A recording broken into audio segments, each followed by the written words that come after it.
Newton's third law of motion states that for every action, there is an equal and opposite reaction. Police officers start wearing bulletproof vests, and criminals buy armor-piercing rounds.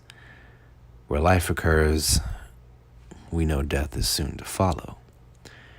So when the action of creating a hellspawn occurs, and one of heaven's most prized warriors, Angela, is defeated in battle, the next best thing, the equal and opposite reaction, is the Redeemer, the anti-spawn, a righteous infused with the heavenly fire to smite the forces of hell and protect those who reside in heaven.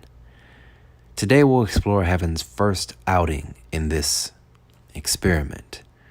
But what we'll learn is that, like the hellspawn, redeemers are just as volatile, and even heaven has trouble generating something with such power. To understand the full mechanics of the redeemers, we're going to have to take a look at the overall structure behind their creation. For starters, we have to understand the Starhive and its role in heaven. It is an orbital space station occupied by humans that has been taken over by angels, and because of these circumstances, it remains undetected by Earth's governing powers.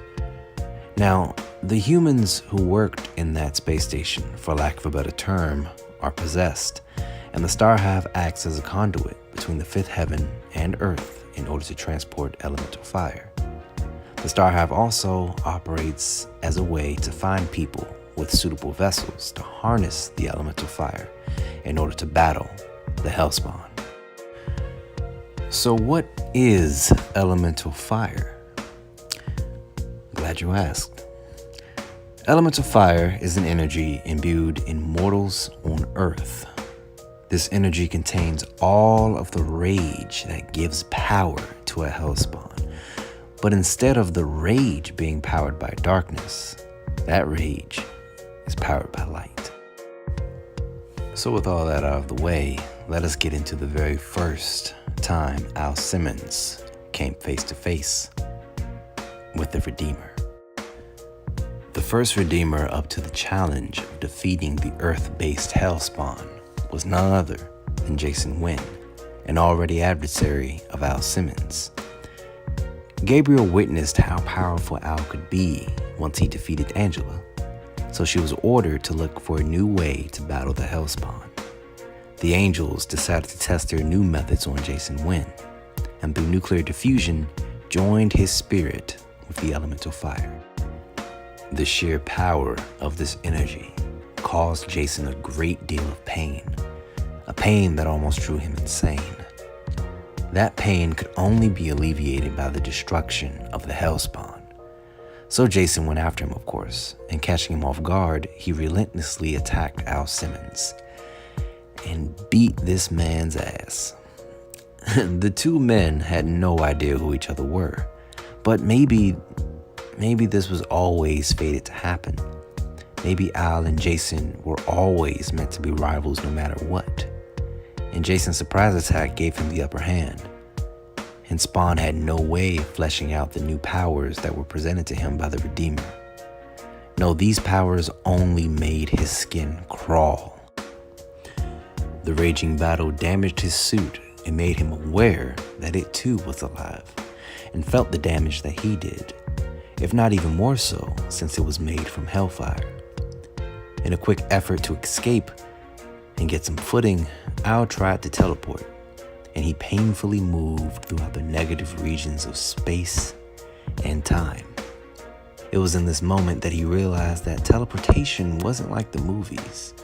Your entire essence is dispersed. Your physical form is melted down in order to make great leaps through space and time. This act allowed him to land back in the alley, but unfortunately for him, the Redeemer was hot on his tail. Now, in this situation, it is to be assumed that the Redeemer teleported also and didn't just blink over to where Al was, because if he did, that would just not be okay. And Al, by that time, was already having a pretty rough night.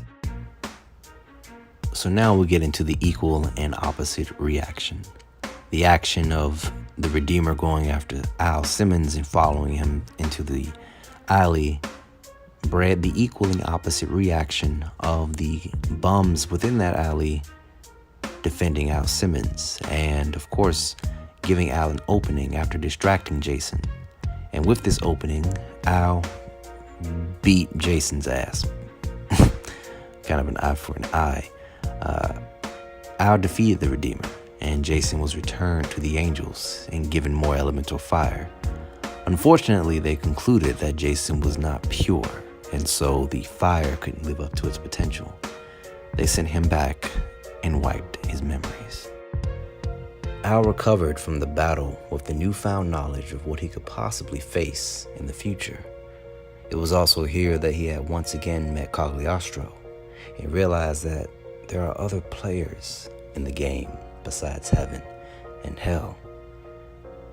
Now, as we progress through Spawn's lore when it comes to the Redeemers, you'll come to find that not all of them are as straightforward as Jason Wynn, and even heaven has a bad day at the office when in the business of Spawn.